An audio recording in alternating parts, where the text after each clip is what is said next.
nữa đây này. Có gì đâu. Mua bắp cải, mua thịt. Tao ngon à chị ơi. Cân này 5 đặng cơ mà.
nhưng mà ý là để nếu mà đúng cái mặt ngon hơn là vậy.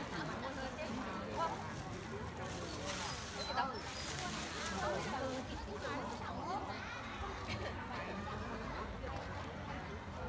Ôi, bữa nay tôi mua táo rồi.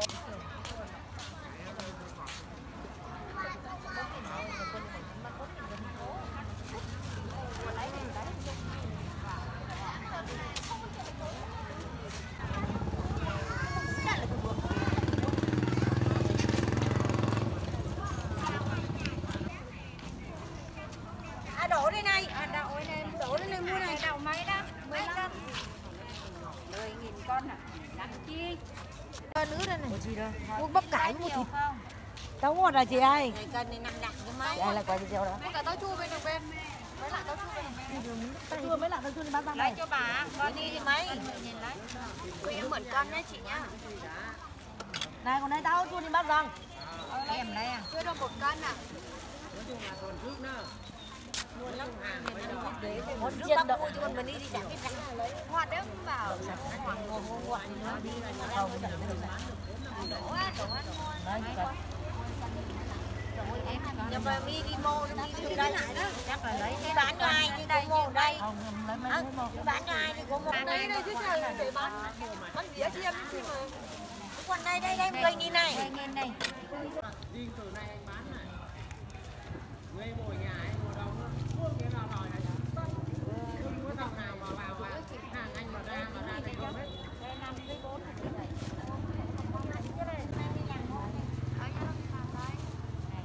À, nó năm đi cháu làm ở thành phố.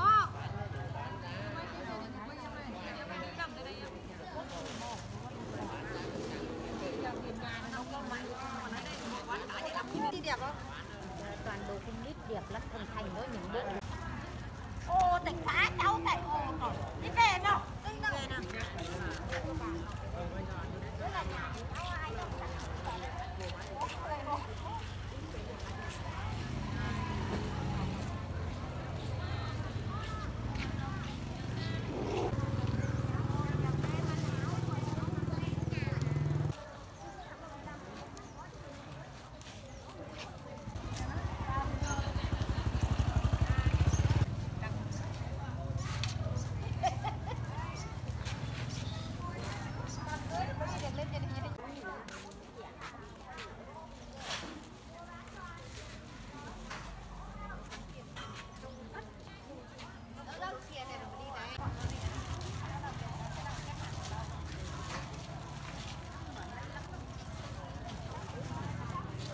Tâm ơi, điện sớm cơ. Nó rộng rộng yêu lắm mày mưa.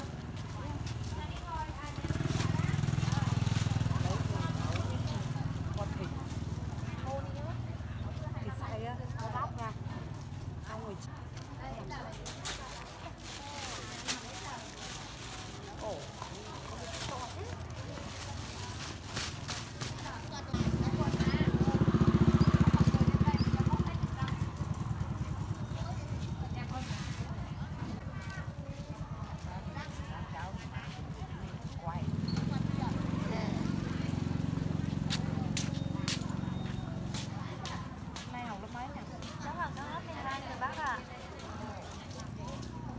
Đại học không? Đi làm. Sao là làm ở thành phố? Quý không mà lại là sắc chưa? Mấy cái đó? 5. 5.000 cái đó.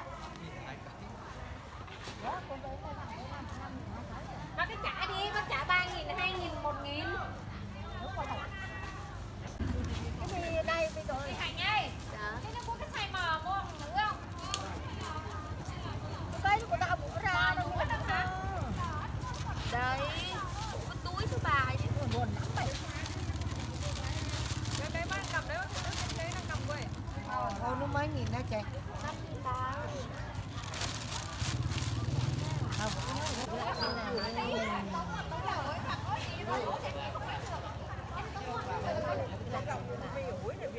Không ăn rồi, buồn là đang để vất gì.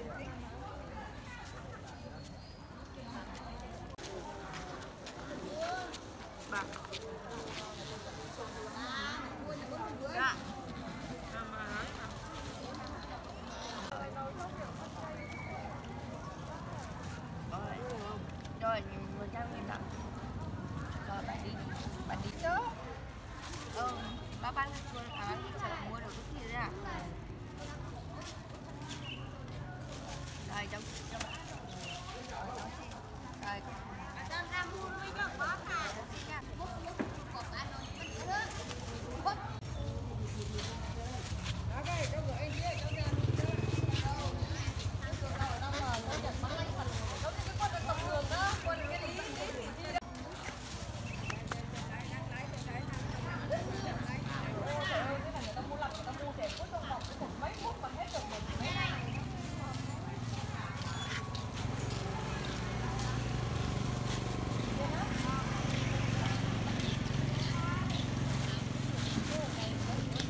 được xấu.